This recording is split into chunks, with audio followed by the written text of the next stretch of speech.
Maulid Nabi adalah peringatan hari kelahiran Nabi Muhammad Shallallahu Alaihi Wasallam yang biasanya jatuh pada 12 Rabiul Awal dalam kalender Hijriah. Acara ini dirayakan oleh umat Islam di berbagai negara dengan kegiatan seperti pembacaan sirah, riwayat hidup Nabi Muhammad, pengajian, zikir, serta berbagai kegiatan sosial dan budaya lainnya. Tujuan utama perayaan ini adalah untuk mengenang keteladanan, ajaran, serta perjuangan Nabi Muhammad Shallallahu Alaihi Wasallam dalam menyebarkan ajaran Islam. Lalu apakah perayaan ini diperbolehkan dalam Islam? Bagaimana pendapat dalam Al-Quran dan Sunnah Nabi? Menurut catatan Sayyid Al-Bakri, pelopor pertama kegiatan Maulid adalah Al-Mudzaffar Abu Sa'id, seorang raja di daerah Irbil, Baghdad. Peringatan Maulid pada saat itu dilakukan oleh masyarakat dari berbagai kalangan dengan berkumpul di suatu tempat. Mereka bersama-sama membaca ayat Al-Quran, membaca sejarah ringkas kehidupan dan perjuangan Rasulullah Shallallahu Alaihi Wasallam, melantunkan salawat dan syair-syair kepada Rasulullah, serta diisi pula dengan ceramah agama. Peringatan Maulid Nabi seperti gambaran tersebut tidak pernah terjadi pada masa Rasulullah maupun sahabat. Karena alasan inilah, sebagian kaum muslimin tidak mau merayakan Maulid Nabi, bahkan mengklaim bid'ah pelaku perayaan Maulid. Menurut kelompok ini, seandainya perayaan Maulid memang termasuk amal soleh yang dianjurkan agama, mestinya generasi salaf lebih peka, mengerti dan juga menyelenggarakannya. Ibnu Taimiyah, Fatawa Kubra. Oleh karena itulah, penting kiranya untuk memperjelas hakikat perayaan Maulid, dalil-dalil yang membolehkan dan tanggapan terhadap yang membid'ahkan. Telah banyak terjadi kesalahan dalam memahami hadis Nabi tentang masalah bid'ah dengan mengatakan setiap perbuatan yang belum pernah dilakukan pada masa Rasulullah Shallallahu Alaihi Wasallam adalah perbuatan bid'ah yang sesat dan pelakunya akan dimasukkan ke dalam neraka dengan berlandaskan pada hadis berikut ini. Wa iyyakum wa muhdatsatil umur, fa inna kulla muhdatsatin bid'ah wa kullu bid'atin dhalalah. Berhati-hatilah kalian dari sesuatu yang baru, karena setiap hal yang baru adalah bid'ah dan setiap bid'ah adalah sesat. Hadis riwayat Ahmad, nomor hadis 17.184.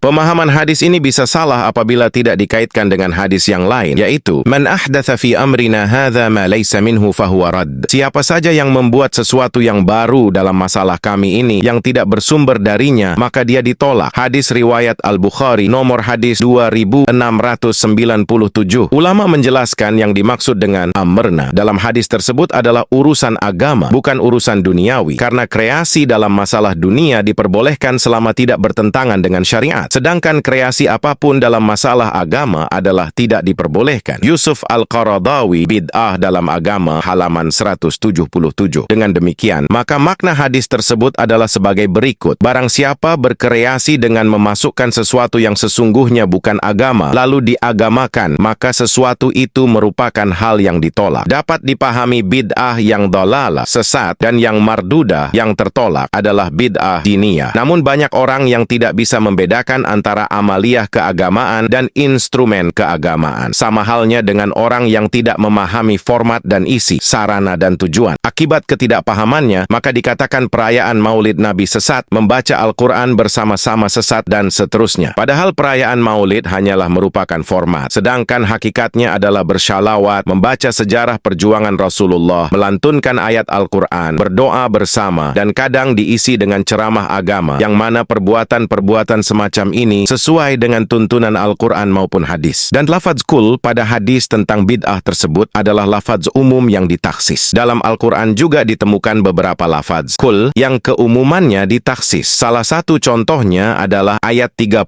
surat Al-Anbiya, wa ja'alna minal ma'i kulla syai'in hayy, dan kami jadikan segala sesuatu yang hidup itu dari air. Quran surat Al-Anbiya ayat 30. Kata segala sesuatu pada ayat ini tidak dapat diartikan semua benda yang ada di dunia ini tercipta dari air, tetapi harus diartikan sebagian benda yang ada di bumi ini tercipta dari air. Sebab ada benda-benda lain yang diciptakan tidak dari air, namun dari api. Sebagaimana firman Allah dalam surat Ar-Rahman ayat 15, wa khalaqal janna min marijin min nar, dan Allah menciptakan jin dari percikan api yang menyala. Oleh karena itulah, tidak semua bid'ah dihukumi sesat dan pelakunya masuk neraka. Bid'ah yang sesat adalah bid'ah diniyah, yaitu mengagamakan sesuatu yang bukan agama. Adapun perayaan Maulid Nabi tidaklah termasuk bid'ah yang sesat dan dilarang karena yang baru hanyalah format dan instrumennya. Berkenaan dengan hukum perayaan Maulid, As-Suyuti dalam Al-Hawi lil Fatawi menyebutkan redaksi sebagai berikut: hukum asal peringatan Maulid adalah bid'ah yang belum belum pernah dinukil dari kaum salaf saleh yang hidup pada 3 abad pertama. Tetapi demikian, peringatan Maulid mengandung kebaikan dan lawannya. Jadi barang siapa dalam peringatan Maulid berusaha melakukan hal-hal yang baik saja dan menjauhi lawannya, hal-hal yang buruk, maka itu adalah bid'ah hasanah. Al-Hafiz Ibnu Hajar juga mengatakan, dan telah nyata bagiku dasar pengambilan peringatan Maulid di atas dalil yang sabit. Syahih Sayyid Muhammad bin Alawi Al-Maliki Al-Hasani mengatakan bahwa sesungguhnya mengadakan Maulid Nabi Muhammad Shallallahu Alaihi Wasallam merupakan suatu tradisi dari tradisi-tradisi yang baik yang mengandung banyak manfaat dan faidah yang kembali kepada manusia sebab adanya karunia yang besar. Oleh karena itu dianjurkan dalam syara' dengan serangkaian pelaksanaannya. Sayyid Muhammad bin Alawi Al-Maliki Mafahim Yajibu Antusyaha halaman 340. Dari penjelasan tersebut dapat disimpulkan bahwa perayaan Maulid Nabi hanya formatnya yang baru, sedangkan isinya merupakan ibadah-ibadah yang telah diatur dalam Al-Quran maupun hadis. Oleh karena itulah banyak ulama yang mengatakan bahwa perayaan Maulid Nabi adalah bid'ah hasanah dan pelakunya mendapatkan pahala. Dalil-dalil syar'i perayaan Maulid Nabi di antara dalil perayaan Maulid Nabi Muhammad Shallallahu Alaihi Wasallam menurut sebagian ulama adalah firman Allah, "Qul bifadlillahi wa birahmatihi fabidzalika falyafrahu huwa khairum mimma yajma'un." Katakanlah dengan anugerah Allah dan rahmatnya Nabi Muhammad Shallallahu Alaihi Wasallam hendaklah mereka menyambut dengan senang gembira. Quran Surat Yunus ayat 58. Ayat ini menganjurkan kepada umat Islam agar menyambut gembira anugerah dan rahmat Allah. Terjadi perbedaan pendapat di antara ulama dalam menafsiri al-fadh dan ar-rahmah. Ada yang menafsiri kedua lafaz itu dengan Al-Quran dan ada pula yang memberikan penafsiran yang berbeda. Abu Shaykh meriwayatkan dari Ibnu Abbas radhiyallahu anhu bahwa yang dimaksud dengan al-fadl adalah ilmu, sedangkan ar-rahmah adalah Nabi Muhammad Shallallahu Alaihi Wasallam. Pendapat yang masyhur yang menerangkan arti ar-rahmah dengan Nabi ialah karena adanya isyarat firman Allah Subhanahu wa Ta'ala, yaitu wa ma arsalnaka illa rahmatan lil alamin. Kami tidak mengutus engkau melainkan sebagai rahmat bagi semesta alam. Quran Surat Al-Anbiya ayat 107. Menurut Sayyid Muhammad bin Alawi Al-Maliki Al-Hasani, bergembira dengan adanya Nabi Muhammad Shallallahu Alaihi Wasallam ialah dianjurkan berdasarkan firman Allah Subhanahu wa Ta'ala pada surat Yunus ayat 58